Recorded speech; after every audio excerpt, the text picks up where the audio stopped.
Manusia memang hidup dalam garis waktu yang linear, setidaknya sampai teori tentang waktu paralel yang umumnya ada di film-film fiksi ilmiah bisa dibuktikan. Saat ini kita meyakini bahwa waktu bergerak maju. Tapi bagaimana kalau ternyata tahun ini bukan 2024, melainkan tahun 1728? Itulah yang dipercaya oleh penganut teori Phantom Time. Ini adalah teori di mana mereka yang percaya bahwa setidaknya ada 297 tahun fiktif dalam sejarah manusia.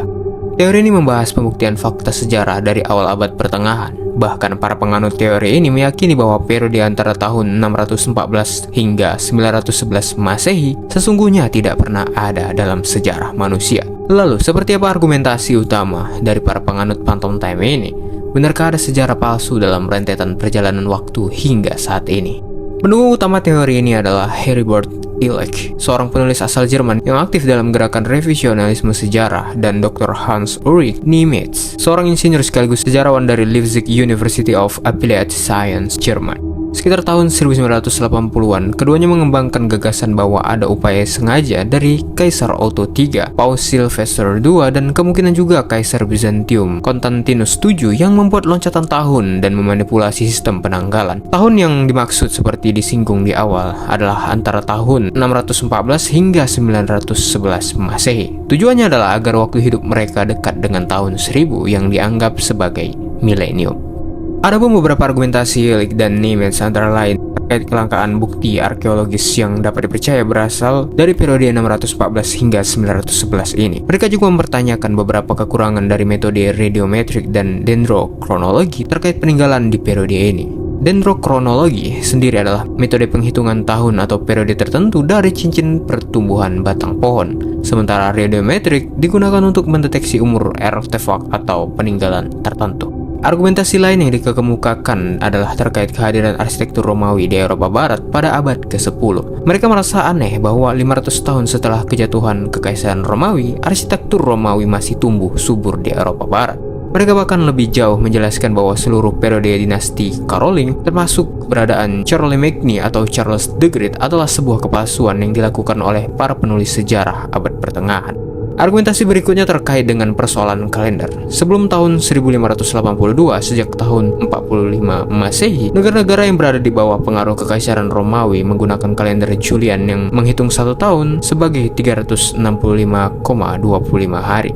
Namun pembulatan ini tidak akurat karena waktu sebenarnya dari periode perputaran bumi mengelilingi matahari adalah 356,24.219 hari. Ini kemudian dikoreksi melalui sistem penanggalan Gregorian pada tahun 1582. Para pendukung teori Phantom Time menyebutkan bahwa antara tahun 45 Masehi hingga 1582 Masehi, setidaknya ada 1627 tahun, yang berarti ada 13 kali 128 tahun. Dengan demikian, kalender Julian seharusnya tertinggal dari kalender Gregorian sebanyak 13 hari.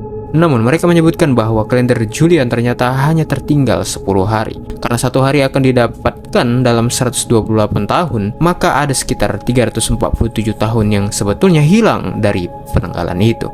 Inilah era yang mereka tuduhkan sebagai Phantom Time, yang berarti waktu hantu. Argumen perhitungan ini kemudian ditambah dengan maraknya kasus penemuan dokumen palsu di tahun 1980-an yang makin memperkuat keyakinan para penganut teori Phantom Time bahwa apa yang mereka argumentasikan benar adanya.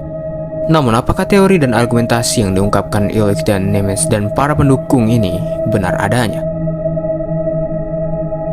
Yang pertama yaitu, sekalipun memang peninggalan pada periode 614 hingga 911 cukup langka, namun artefak-artefak tetap ada dan usianya telah dibuktikan lewat metode dendrokronologi dan metode karbon. Artinya, kecuali dua metode itu keliru, sulit untuk membantah bahwa tahun 614 hingga 911 memang ada dalam sejarah. Kemudian, ketika bicara soal gaya arsitektur Romawi di abad ke-10, kehadirannya bukanlah hal yang aneh. Bahkan hingga saat ini, arsitektur Romawi masih banyak dijumpai seperti Gedung Putih, Istana Buckingham, dan lainnya.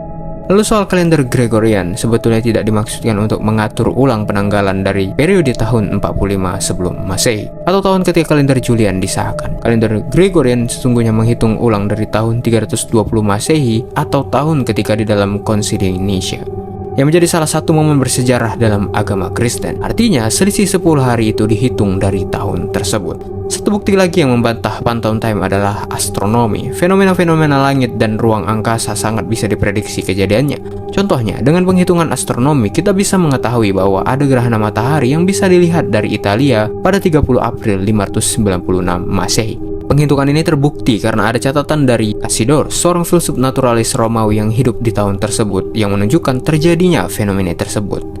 Sementara kalau Phantom Time benar terjadi, maka gerhana tersebut akan terjadi pada tahun 238 sebelum Masehi, bukan 596 Masehi, yang tentu saja tidak ada bukti sejarah dan Cassiodorus tentu saja belum hidup di era itu. Selain itu, penanggalan waktu di seluruh dunia juga tercatat periodisasi tahun 614 hingga 911 ini, mulai dari penanggalan Anglo-Saxon di Inggris, keberadaan dinasti Tang di Tiongkok, hingga peristiwa-peristiwa yang terjadi di Arab yang berkaitan dengan kemunculan agama Islam. Dengan demikian, teori Phantom Time ini masih belum punya bukti yang benar kuat untuk memperkuat argumentasinya, meskipun hingga saat ini masih menjadi diskursus yang menarik untuk dibahas di kalangan penggemar teori konspirasi.